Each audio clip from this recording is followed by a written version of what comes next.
जय भोलेनाथ। मैं सिप्रा मुकुल कुमार। आज हम इस वीडियो में जानेंगे कि पंचांग क्या है और इसे आसान तरीके से कैसे समझा जा सकता है। साथ ही इसके सभी 5 अंगों को विस्तार से जानेंगे। हिंदू पंचांग हमारे सभी धार्मिक क्रियाकलापों के लिए मार्गदर्शन करता है, इसलिए सभी के मन में यह जानने की उत्सुकता रहती है कि हिंदू पंचांग देखा कैसे जाता है। पंचांग क्या है? हिंदू पंचांग, जिसे विक्रम संवत या हिंदी कैलेंडर भी कहा जाता है, हिंदू धर्म में समय की गणना और त्योहारों के तिथियों को निर्धारित करने के लिए उपयोग किया जाता है। इसका संबंध राजा विक्रमादित्य के शासन काल से है। यह कैलेंडर विक्रमादित्य के शासन काल में ही जारी हुआ था। इसी कारण हिंदी वर्ष को विक्रम संवत के नाम से जाना जाता है, जो 57 ईसा पूर्व में शुरू हुआ था।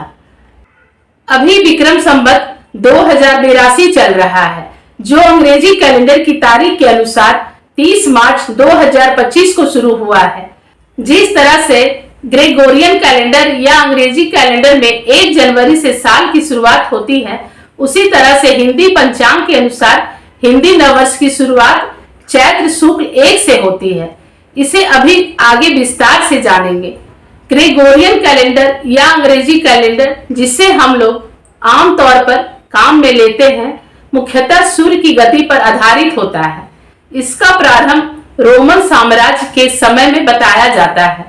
वही हिंदू कैलेंडर, जिसे हिंदू पंचांग कहा जाता है, चांद और सूरज दोनों पर आधारित होता है। यह चंद्र सौर पद्धति पर आधारित है, इसलिए इसे ज्यादा साइंटिफिक माना गया है। अभी हम आपको कैलेंडर से जुड़े तथ्य बताने वाले हैं, जो आपको वाकई में हैरान कर देने वाले हैं। पंचांग का वैज्ञानिक आधार ग्रहों की गति और खगोलीय घटना पर आधारित है। इसमें चंद्रमा की गति, सूर्य की स्थिति और अन्य ग्रहों की स्थितियों को ध्यान में रखते हुए समय का विभाजन किया गया है। इस वीडियो में हम यह समझ रहे हैं कि हिंदू कैलेंडर को कैसे पढ़ा जाए। हम ज्योतिष शास्त्र या एस्ट्रोलॉजी के बारे में बात नहीं कर रहे हैं। अंग्रेजों के भारत पर शासन के दौरान राजनीतिक, व्यापारिक और शासकीय कार्यों के लिए उन्होंने भारत में अंग्रेजी कैलेंडर का प्रयोग शुरू कराया कि इसकी तारीख लगभग एक समान रहती है, तो जन सामान्य के प्रयोग और बैंकिंग प्रणाली के लिए सरल है।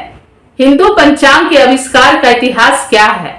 हिंदू पंचांग का आविष्कार किसी एक व्यक्ति द्वारा नहीं, बल्कि वर्षों के वैज्ञानिक और ज्योतिषीय अध्ययन के परिणाम स्वरूप हुआ है।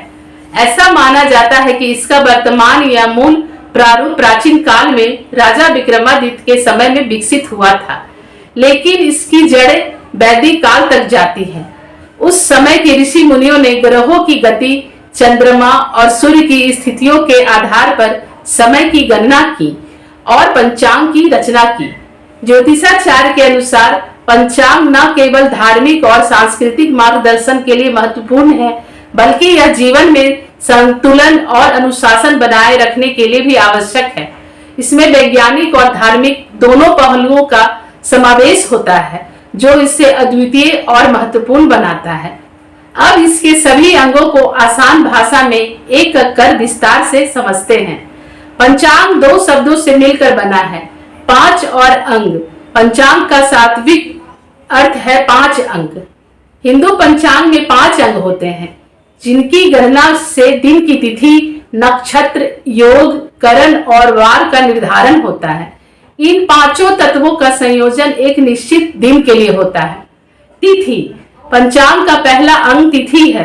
यह चंद्रमा की गति पर आधारित है और एक चंद्र दिवस को दर्शाता है।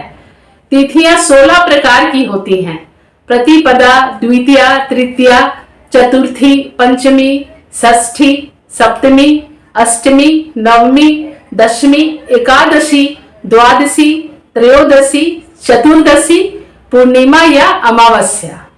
इनमें पूर्णिमा और अमावस्या 2 प्रमुख तिथियां हैं। ये दोनों तिथियां महीने में एक बार जरूर आती हैं।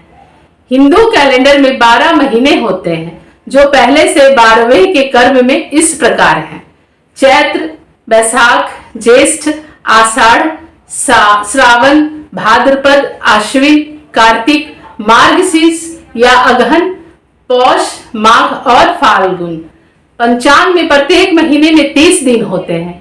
30 दिनों के चंद्रमा के घटने और बढ़ने के आधार पर दो पक्षों यानी शुक्ल पक्ष या कृष्ण पक्ष में विभाजित किया गया है। हर एक पक्ष में कुल 15 दिन या 2 सप्ताह होते हैं और 2 पृष्ठ मिलाकर 30 दिन या 1 महीना बनता है।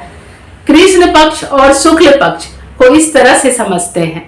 अमावस्या से पूर्णिमा के बीच की अवधि को शुक्ल पक्ष कहा जाता है और पूर्णिमा से अमावस्या के बीच की अवधि को कृष्ण पक्ष कहा जाता है। इसे आप ऐसे भी समझ सकते हैं, बढ़ते चंद्रमा के पखवाड़े अमावस्या से पूर्णिमा को शुक्ल पक्ष या उजाला वाला पक्ष और घटते चंद्रमा के पखवाड़े पूर्णिमा से अमावस्या को कृष्ण पक्ष या अंधेरा वाला पक्ष कहा जाता है। महीने के प्रत्येक आधे हिस्से में 15 चंद्र दिन होती है जिसे पखवाड़ा फोर्टनाइट कहते हैं। कुछ लोग पखवाड़े के 11वें दिन जो एकादशी कहलाता है को उपवास रखते हैं। वार या दिन, पंचांग का दूसरा अंग वार है। एक सूर्योदय से दूसरे सूर्योदय के बीच की अवधि को एक दिन या वार कहा जाता है। रविवार, सोमवार, बुधवार, बृहस्पतिवार, शुक्रवार और शनिवार 7 प्रकार के वार होते हैं। नक्षत्र, पंचांग का तीसरा अंग नक्षत्र है। एक मान्यता के अनुसार चंद्रमा की 27 पत्नियां हैं जो 27 नक्षत्रों के रूप में जानी जाती हैं। आकाश में तारों के समूह को नक्षत्र कहते हैं। यह आकाश में चंद्रमा की स्थिति को दर्शाता है। मुहूर्त निकालते समय एक 28वां नक्षत्र भी गिना जाता है, उसे अभिजीत नक्षत्र कहते हैं।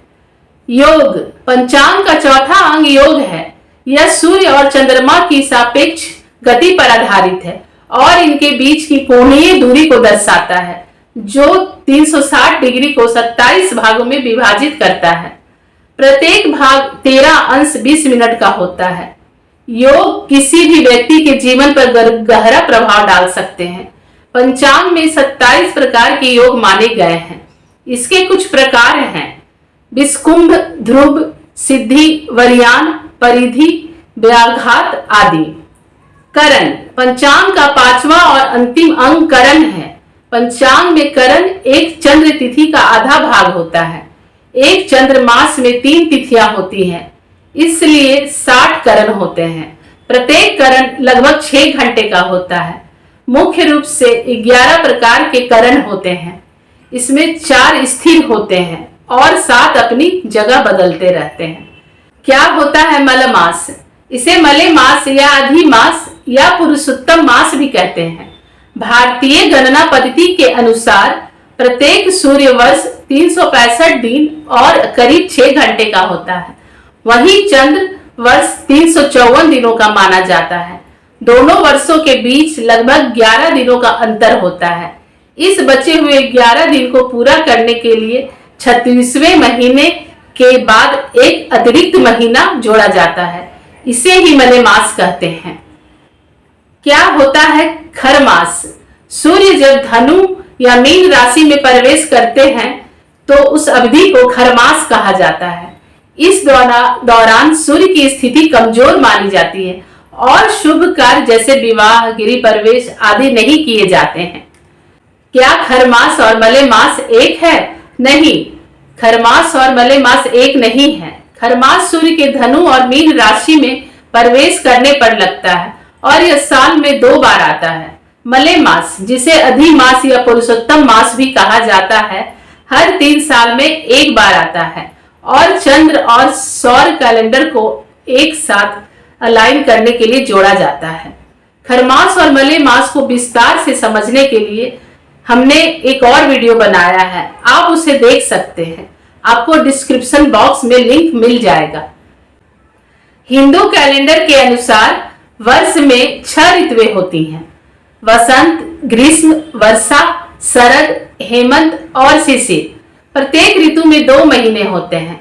वसंत ऋतु हिंदू कैलेंडर चैत्र और बैसाख, अंग्रेजी कैलेंडर मार्च और अप्रैल।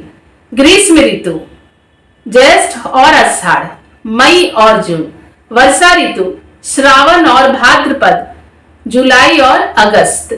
शरद ऋतु आश्विन और कार्तिक, सितंबर और अक्टूबर।